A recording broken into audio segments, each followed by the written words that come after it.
ಗುರುಲಕ್ಷ್ಮಿ ಯೋಜನೆ 19ನೇ ಕಂತು ಇನ್ನೂ ಎಲ್ಲ ಜಿಲ್ಲೆಗೆ ಹಣ ಜಮಾ ಆಗಿಲ್ಲ. ಹೌದು ಸ್ನೇಹಿತರೆ, ಯಾಕೆ ಇನ್ನೂ ಜಮಾ ಆಗಿಲ್ಲ, ಏನಾಗಿದೆ ಅಂತ ಸಚಿವ ಲಕ್ಷ್ಮೀ ಹೆಬ್ಬಾಳ್ಕರ್ ಅವರು ಪ್ರೆಸ್ ಮೀಟಲ್ಲಿ ಮಾತನಾಡಿದ್ದಾರೆ.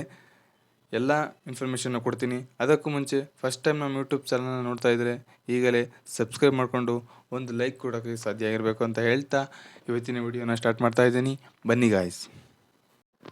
ಗುರುಲಕ್ಷ್ಮಿ ಯೋಜನೆ 19ನೇ ಕಂತಿನ ಹಣ ಎಲ್ಲ ಜಿಲ್ಲೆಗೂ ಸಹ ಜಮಾ ಆಗಿದೆ. ಬಟ್ ಆದರೆ ಪೂರ್ಣ ಪ್ರಮಾಣದಲ್ಲಿ ಎಲ್ಲರಿಗೂ ಸಹ ಹಣ ಇನ್ನೂ ಜಮಾ ಆಗಿಲ್ಲ.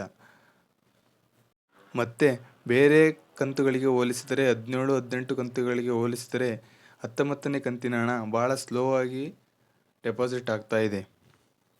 ಮತ್ತು ಇದಕ್ಕೆ ರೀಸನ್ ಏನು ಅಂದರೆ ಸಚಿವ ಲಕ್ಷ್ಮೀ ಹೆಬ್ಬಾಳ್ಕರ್ ಅವರು ತಿಳಿಸಿರೋ ಹಾಗೆ ಟೆಕ್ನಿಕಲ್ ಇಶ್ಯೂಯಿಂದ ಇವತ್ತು ನಿನ್ನೆ ಸ್ಲೋ ಆಗಿ ಹಣ ಜಮಾ ಆಗ್ತಾ ಇದೆ. ಮತ್ತು ನಾನು ಹಿಂದಿನ ವಿಡಿಯೋದಲ್ಲಿ ಹೇಳಿದ್ದೆ 70% ಜನರಿಗೆ ಗುರುಲಕ್ಷ್ಮಿ ಯೋಜನೆ 19ನೇ ಕಂತಿನ ಹಣ ಜಮಾ ಆಗಿದೆ ಅಂತ. ಬಟ್ ಇವಾಗ ಬಂದಿರೋ ಇನ್ಫಾರ್ಮೇಷನ್ ಪ್ರಕಾರ ಇನ್ನು 50% ಜನರಿಗೆ ಮಾತ್ರ 19ನೇ ಕಂತಿನ ಹಣ ಜಮಾ ಆಗಿದೆ ಅಷ್ಟೇ.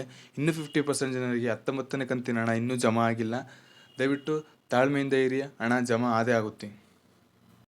ಮತ್ತು ಸಚಿವೆ ಲಕ್ಷ್ಮೀ ಹೆಬ್ಬಾಳ್ಕರ್ ಅವರು 20 ಮತ್ತು 21ನೇ ಕಂತಿನ ಹಣ ಅಂದರೆ ಫೆಬ್ರವರಿದು ಈಗ ಡೆಪಾಸಿಟ್ ಆಗ್ತಾ ಇದೆ.